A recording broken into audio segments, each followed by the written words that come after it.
Hello viewers, আশা করি সকলেই ভালো আছেন। আজকের এই ভিডিওতে আমি আপনাদেরকে দেখাবো কোন রকম সফটওয়্যার ছাড়া কিভাবে আপনার কম্পিউটারে থাকা ফোল্ডারটি আপনি লক করে রাখবেন।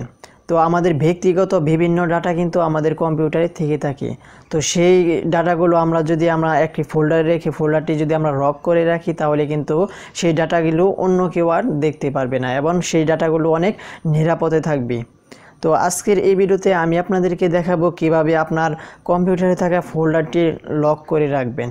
তো এখন আমি সরাসরি চলে যাব স্ক্রিনে গিয়ে আমি আপনাদেরকে দেখিয়ে দেব যে কিভাবে আপনার কম্পিউটারে ফোল্ডারটি হাইড করে রাখবেন অথবা আপনি আপনার কম্পিউটারের ফোল্ডারটি লক করে রাখবেন। তো চলেন সরাসরি আমরা চলে যাই এখন স্ক্রিনে। তো ভিউয়ার্স, আমরা সরাসরি চলে আসলাম আমাদের কম্পিউটার স্ক্রিনে আসার পর আমরা সরাসরি চলে যাব এখন আমাদের কম্পিউটারে। তো আমি এখন আমার কম্পিউটারে প্রবেশ করলাম। তারপর আমি একটি যে ফোল্ডার এই ফোল্ডারটি এখন আমি হাইড করব। তো এখানে প্রবেশ করলাম।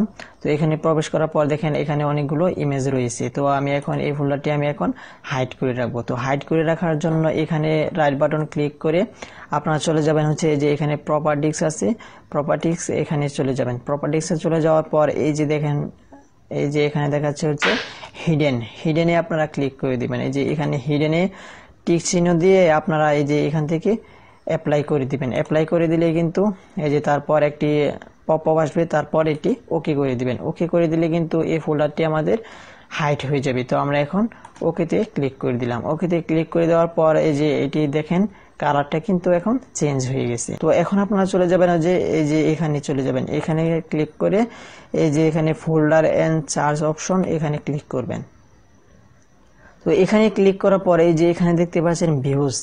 তো ভিউজে আপনারা ক্লিক করবেন। ভিউজে ক্লিক করে দেওয়ার পর এই যে এখানে দেখেন does not show hide file, মানে এটি দিলে ফাইলটি হাইড হয়ে যাবে। আর এই যে এখানে আপনারা দেখতে পাচ্ছেন does not show hide file, মানে এখানে রাখলে আপনার এই ফোল্ডারটি শো করবে না, আর নিচেরটাতে রাখলে আপনার এই ফোল্ডারটি শো করবে। তো আমি এখানে রেখে যদি আমি এখন ওকেতে ক্লিক করে দিই, তাহলে দেখেন এই যে আমার এই ফোল্ডারটি কিন্তু এখান থেকে চলে গেছে।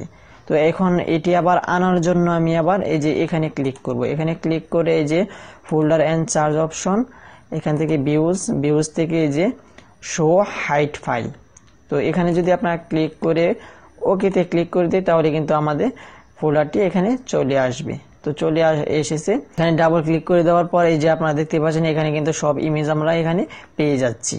তো ভিউয়ার্স, এখন আবার এটি হাইড মুক্ত করার জন্য আমরা এখানে রাইট বাটন ক্লিক করব। রাইট বাটন ক্লিক করে দেওয়ার পর এই যে প্রপার্টিস এখানে ক্লিক করব। এখানে ক্লিক করে দেওয়ার পর এই চিহ্নটি আমরা উঠিয়ে এই যে এখানে আমরা ক্লিক করে দিয়ে ওকেতে ক্লিক করে দিব। ওকেতে ক্লিক করে দিয়ে আবার ওকে ক্লিক করে দিলে কিন্তু আমাদের এই ফাইলটি আর হাইড হবে না।